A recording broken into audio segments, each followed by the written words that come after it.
இப்போ என்ன பண்ணிக்கிட்டு இருந்தேன்னா, ரசம் வைக்கிறதுக்காக தக்காளி வேக வச்சுட்டு இருந்தேன். ஒரு 4 தக்காளிய வந்துட்டு வேக வச்சிருக்கேன். ரொம்ப வேக வைக்கணும்னு அவசியம் இல்ல. ஒரு 2 கொதிக்க வச்சோனே ஆஃப் பண்ணிடலாம். இங்கிட்டு வந்துட்டு மசாலா அரைக்கணும்ல, அதுக்காக மிளகு, ஜீரகம், கொஞ்சமா சோம்பு போடுவேன். நம்ம வீட்ல இன்னைக்குன்னு பார்த்து சோம்பு இல்ல. உங்க வீட்ல சோம்பு இருந்தா போட்டுக்கோங்க. இத வந்துட்டு நல்லா கொர கொரன்னு அடிச்சுக்கலாம். ரொம்ப அதிகமா இருந்துச்சுன்னா கொஞ்சம் எடுத்து வச்சிடலாம். கரெக்ட் கொஞ்சம் வந்துட்டு பார்த்து போட்டுக்கலாம். நம்ம குக் பண்ணுறதுனால நமக்கு தெரியும்ல, எம்பிட்டு அளவு போடணும்னு சொல்லிட்டு. எங்கள் வீட்டில் வந்துட்டு 4 பேர் இருக்கோம். அப்புறம் குட்டியும் சேர்த்துக்கிறோம். அதனால இந்த அளவில் நான் சமைப்பேன். ரசம் மட்டும் எப்படி வச்சாலும் காலியே ஆகாது. என்ன சொல்கிறது, மறுநாள் எப்படியாச்சும் மிச்சமாயிரும். அது ஏன்னு தெரியல. நிறையா பாய்ஸ்க்கு பார்த்திங்கன்னா சாம்பார் பிடிக்கும், ஆனால் ரசம் அவ்வளோவா பிடிக்காது. இப்போ நான் என்ன பண்ணிக்கிட்டு இருந்தேன்னா, வெள்ளைப்பூண்டு இருக்கும்ல, அதை வந்துட்டு ஒரு 2 முழு பூண்டு, ஏன்னா குட்டி குட்டியாக இருந்துச்சு. பெரிய பூண்டாக இருந்தால் ஒரு பூண்டே போதும். இப்போ வந்துட்டு கொஞ்சமாக வந்துட்டு கருவேப்பிலை, 3 பச்சை மிளகாய், கொஞ்சோண்டு கொத்தமல்லி போட்டுட்டு கொரன்னு அரைச்சி எடுத்துக்கிடலாம்.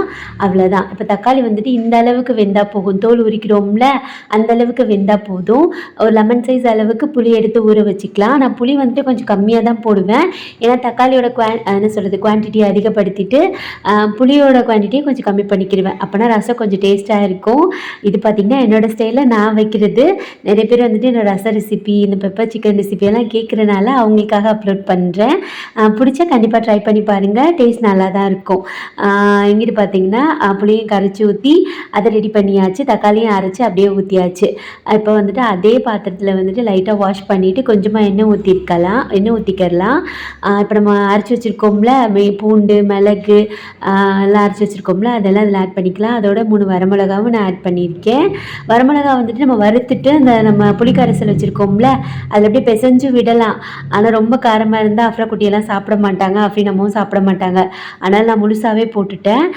இதை போட்டுட்டு கொஞ்சமாக மஞ்சள் பொடி போட்டுட்டு அதையும் நல்லா வதக்கி விட்டுக்கலாம். அடுப்பு லோ ஃப்ளேமில் வச்சுக்கணும், இல்லைன்னா கருகிரும். அப்புறம் கசக்கிற மாதிரி இருக்கும். ஏன்னா ஜீரகம் வந்துட்டு லைட்டாக கருகுனாலுமே ஒரு கசக்கிற எஃபெக்ட் வந்துடுமா, அதனால தான். இப்போ லைட்டாக அந்த மாதிரி வதக்கினதுக்கப்புறமா நம்ம அரைச்சி வச்சுருக்கோம்ல தக்காளி, புளியெல்லாம் மிக்ஸ் பண்ணி வச்சுருக்கோம்ல, அதை ஊற்றிட்டு நீங்கள் எவ்வளோ புளிப்பாக சாப்பிட்றீங்களோ அது தகுந்த மாதிரி தண்ணி ஆட் பண்ணிக்கோங்க. தேவையான அளவு உப்பு போட்டுக்கோங்க. சில பேர் வந்துட்டு பெருங்காயம் போடுவாங்க. நம்ம வீட்டில் அந்த பெருங்காயம் ஃப்ளேவர் வந்துட்டு அவ்வளோவா இஷ்டமே இருக்காது, அதனால போடுறதில்ல.